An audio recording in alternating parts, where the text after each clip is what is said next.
Salam alaikum, bonjour chers amis, chers étudiants, ravi de vous revoir encore une fois. Alors suite à notre dernière séance, donc on avait créé une interface, une petite interface graphique en utilisant la bibliothèque Tkinter. Donc sachant que l'application d'autrefois, on a juste mis en place une zone de texte, quelques labels. Alors aujourd'hui ce qu'on va faire, c'est qu'on va continuer l'enrichissement de cette application en insérant des fonctionnalités comme par exemple l'utilisateur ici doit pouvoir entrer la température qu'il souhaite convertir. Alors une fois qu'il aura cliqué sur le bouton Convert, on souhaite que la conversion se fasse depuis le Celsius vers le Fahrenheit, okay, comme ça. Ça veut dire, si par exemple en Afrique ou en Europe on utilise le Celsius, d'accord, dans le continent américain on utilise par exemple le Fahrenheit. Okay. Alors comment peut-on arriver à faire cela? Alors logiquement, c'est un travail de variables et de fonctions. Ça veut dire on doit tout d'abord insérer un certain nombre de variables. Donc la première variable à insérer, c'est la variable Celsius. Donc on doit déclarer cette variable au début de notre programme. Et la deuxième variable, c'est la variable qu'on va récupérer, c'est le Fahrenheit. Donc on va déclarer deux variables qui vont agir sur le traitement de cette application. Donc, pour ce qui est du calcul, bien sûr on peut faire le calcul directement sans passer par des fonctions, hein, mais l'idéal serait de déclarer une fonction de conversion qui va récupérer la variable, la valeur de la zone de texte et la mettre dans la variable, faire la formule de conversion. Alors la formule de conversion, on va la voir, c'est que on multiplie le Celsius fois 9, pardon, on divise sur 5, plus 32, ça va nous donner la valeur du Fahrenheit. Donc une fois qu'il a fait le traitement, on doit récupérer la variable du Fahrenheit et la placer dans le label qui est ici. Donc on commence. Autre chose à préciser, c'est que pour les valeurs numériques qu'on va traiter, le type de ces valeurs, c'est un type double, c'est-à-dire il doit accepter la virgule pour la précision. C'est-à-dire quelque part, on doit aussi préciser que le type de nos variables, c'est un type double. Okay. Alors, on commence. Alors, voilà devant le code qu'on a fait l'autre fois. Donc, comme rappel, donc, on a importé la librairie Tkinter. Donc, notre application porte le nom de app. On a créé la fenêtre qui appartient à l'app avec normalement le constructeur Tkinter. On a inséré un titre va apparaître en haut. Donc pour bien contrôler les éléments, les boutons, les labels, etc. Donc on a créé un frame, donc on a appelé cadre. Donc, par la suite, donc ce cadre, on voulait qu'il suit les dimensions de la fenêtre, donc la largeur et la hauteur. Il doit normalement permettre l'ajustement, il peut s'agrandir, il peut se rétrécir, etc. Donc on a dit qu'il y a un principe qui s'appelle les grids constitués de colonnes et de lignes. D'accord. Donc on a placé les divers contrôles. Donc on a placé la zone de texte à l'intérieur du cadre. On aurait donné une certaine largeur. On a placé les 4 labels, un pour l'unité du Celsius, l'autre pour afficher le texte égal A, et bien sûr le label Fahrenheit, c'est là où on va faire la valeur qu'on va trouver, c'est-à-dire la valeur qu'on va trouver et calculer du Fahrenheit. Donc on va entrer le Celsius, on va trouver le Fahrenheit, on va devoir le placer ici, et l'unité bien sûr du Fahrenheit à côté, le bouton qui va nous permettre de lancer la conversion, et vous pouvez ajouter d'autres labels si vous voulez. Donc on a positionné les contrôles par ligne et par colonne. Comme vous voyez, on lui a donné une certaine marge, bien sûr, et certaines positions par rapport aux orientations ouest ou nord, etc. et le focus qui doit normalement toujours être à l'intérieur de la zone de texte au moment de l'ouverture de la fenêtre. La fenêtre elle s'ouvre et on trouve que le curseur est prêt pour la saisie. Alors la première chose qu'on va faire, c'est qu'on va déclarer deux variables. Donc je vais mettre ici voilà une déclaration de variables. Donc, déclaration des variables. Alors les variables, vous avez le libre choix pour le nom de ces variables là, vous mettez le nom que vous voulez. Peut-être température Celsius pour la première, la deuxième peut-être on va mettre température F pour la suivante. Alors il est souhaitable d'entrer une valeur de départ, ça veut dire avant de commencer vous pouvez fournir une valeur de départ ou peut-être vous mettre non valeur, donc non, ok, non, ça veut dire le néant, ok, non. Donc on a nos deux variables, elles sont là, la variable de température Celsius et température Fahrenheit. Ok, donc ça c'est très essentiel. Alors par la suite, on doit normalement préciser le type de ces variables parce que on souhaite voir le symbole de la virgule s'afficher aussi sur la zone de texte et sur bien sûr le résultat du Fahrenheit.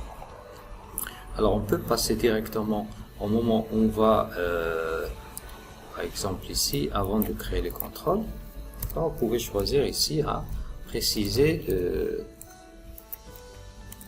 bon, ça c'est un choix, vous pouvez pas le faire si vous souhaitez travailler uniquement avec les entiers. Alors préciser le type, bien sûr, de ces variables là. Alors pour la première variable, on l'a nommée ici, donc il va automatiquement appartenir. Là, on va utiliser la fonction double var. C'est une fonction intégrée à Python qui permet normalement d'associer le type double à la variable. Donc, à chaque fois que vous l'appelez, automatiquement une conversion va se faire. Donc on fait aussi app point pour la deuxième variable, double var. Faites attention ici majuscule et minuscule parce que notre langage, le Python, il est casse sensible, ok, il est sensible à la casse. Ok, donc les variables sont là. Normalement, on doit les associer aux divers contrôles. C'est-à-dire, lorsqu'on va faire un contrôle, par exemple, rappelez-vous la zone de texte qu'on a créée, cette zone de texte. Lorsque vous allez saisir une valeur Celsius, on veut l'associer avec la variable tempC. Si vous saisissez quelque chose ici, on va la placer dans la variable tempC. Alors, on doit, donc le paramètre, donc la zone de texte appartient au cadre, la zone de texte elle a cette largeur, et la zone de texte elle a un texte de variable. Donc, le paramètre, le troisième qu'on doit faire, c'est texte variable. Et vous mettez ici la variable à laquelle vous allez l'associer. Donc, tempC, par exemple. D'accord? Alors, tempC, c'est la variable qui va stocker, qui va garder en mémoire ce que vous allez taper directement sur la zone. D'accord. Donc, on va faire pareil pour le label du Fahrenheit. Ça veut dire le label qui va recevoir le résultat. Alors, ce label-là, on va lui ajouter le paramètre, le même paramètre, texte variable.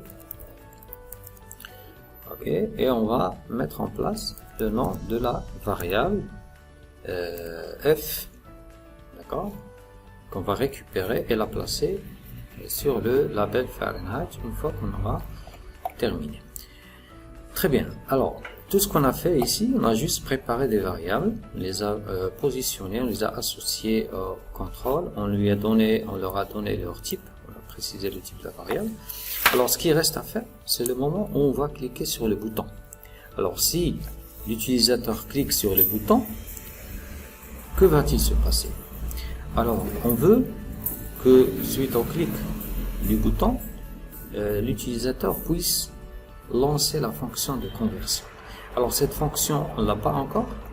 Alors on va la déclarer. Donc, il est souhaitable de déclarer les fonctions en haut, juste après avoir déclaré les variables. Donc ici par exemple, on va faire fonction de conversion. D'accord? Alors cette fonction, elle aura un nom simple, par exemple convertir, mais attention, pour déclarer une fonction, vous devez utiliser un mot-clé qui est le def. Define. Def. Alors vous donnez un nom, par exemple convert. Donc ce nom, vous êtes libre de choisir le nom que vous voulez. Donc voilà. Donc une fois que vous avez déclaré la fonction convert, vous pouvez, à partir de ce moment-là, commencer à faire le traitement. Okay.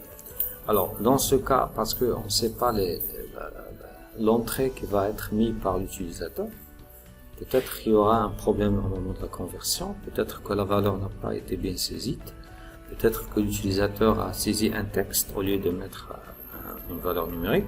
Alors vaut mieux faire une gestion d'erreur, une gestion d'exception en utilisant l'instruction try. Alors try, c'est-à-dire ici, c'est là qu'on doit mettre le code de conversion. Donc on va dire à notre fonction d'essayer, d'exécuter et la fonction, voilà le code, le traitement qui suit. Alors on va faire une variable val et on va mettre ici la formule de calcul. Alors la formule du calcul va prendre en considération la variable temp c, cette variable là, on va la récupérer, d'accord, temp c, on va récupérer sa valeur, donc avec le mot-clé, la méthode get, ok, d'accord, donc on a récupéré dans une variable locale, la variable val, et c'est tout ce qu'on a pour commencer le calcul. Donc on va maintenant lancer notre calcul. Alors, la variable qui va recevoir le résultat, c'est la variable Fahrenheit. Donc on va mettre ici temp f reçoit. Alors qu'est-ce qu'elle va recevoir? Elle va recevoir normalement un calcul. Mais, comme ce qu'on a fait avec le temp c, on a fait le get. Maintenant on va faire le set. Okay? Parce qu'on va placer quelque chose à l'intérieur de cette variable. Donc, temp f, température Fahrenheit, .set. On va mettre quelque chose dedans. Okay.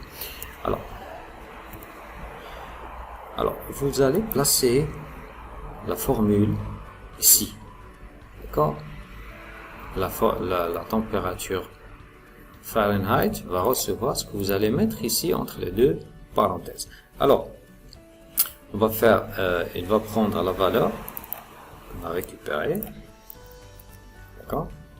On va multiplier fois 9.0 et on va diviser par 5. Ok? Et le tout, donc on va faire une parenthèse comme ça, le tout va être, on va lui faire ajouter 32, plus 32. Normalement, la valeur universelle pour convertir, c'est celle-ci. C'est-à-dire, vous prenez la température en Celsius, vous multipliez fois 9, vous divisez par 5, ensuite vous ajoutez 32. Ça va vous donner la température en Fahrenheit. Donc, le résultat de ce calcul, on va le placer à l'intérieur de la variable temp f. Okay? Alors, jusque-là, le résultat, on l'a sur la variable. Alors, qu'est-ce qu'on va faire? Rappelez-vous, on a lancé le try, ça veut dire le programme, il essaye d'exécuter ça. Alors, s'il y a un problème, donc on va mettre le mot-clé except. Donc, except veut dire qu'il y a une exception. D'accord? Si une exception se produit, il va normalement exécuter le code qui va se positionner ici. Alors, nous, pour simplifier, on va lui dire tout simplement passer. Hein? Au cas d'une exception, tu passes. Vous pouvez ici introduire un message, au lieu de faire un calcul, vous dites que vérifiez vos données, etc. Très bien. Alors, notre fonction, elle est prête.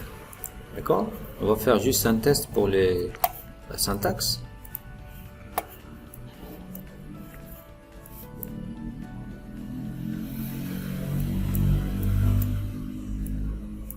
Très bien, donc il n'y a pas d'erreur. Alors maintenant, ce qu'on va faire, on va mettre en place l'appel à la fonction. Donc rappelez-vous, on a fait un bouton, mais ces boutons jusqu'à présent, il ne fait rien. C'est-à-dire, si vous cliquez sur le bouton, rien ne va se produire, donc on doit lui ajouter le paramètre de commande. Alors, on va écrire commande. J'ai oublié de préciser que l'appel à la fonction doit se faire dans la partie, dans la création du bouton. C'est-à-dire là où vous avez fait le texte convertir, c'est là que vous devez normalement associer le bouton. Ne mettez pas l'appel à la fonction dans les dispositions des boutons. C'est-à-dire ici, lorsque vous mettez les colonnes, non. C'est avec la méthode, c'est pas dans la méthode grid, mais surtout, c'est la déclaration du bouton. D'accord? Donc on fait un petit test. Alors, run.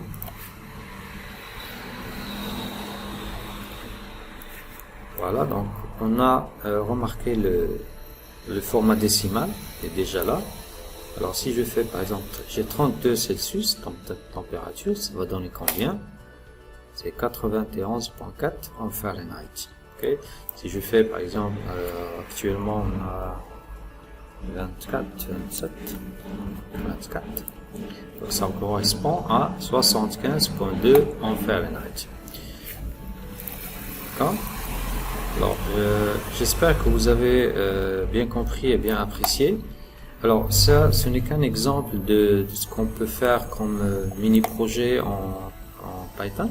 D'accord? Donc, je vous laisse le temps d'imaginer d'autres configurations, d'autres solutions.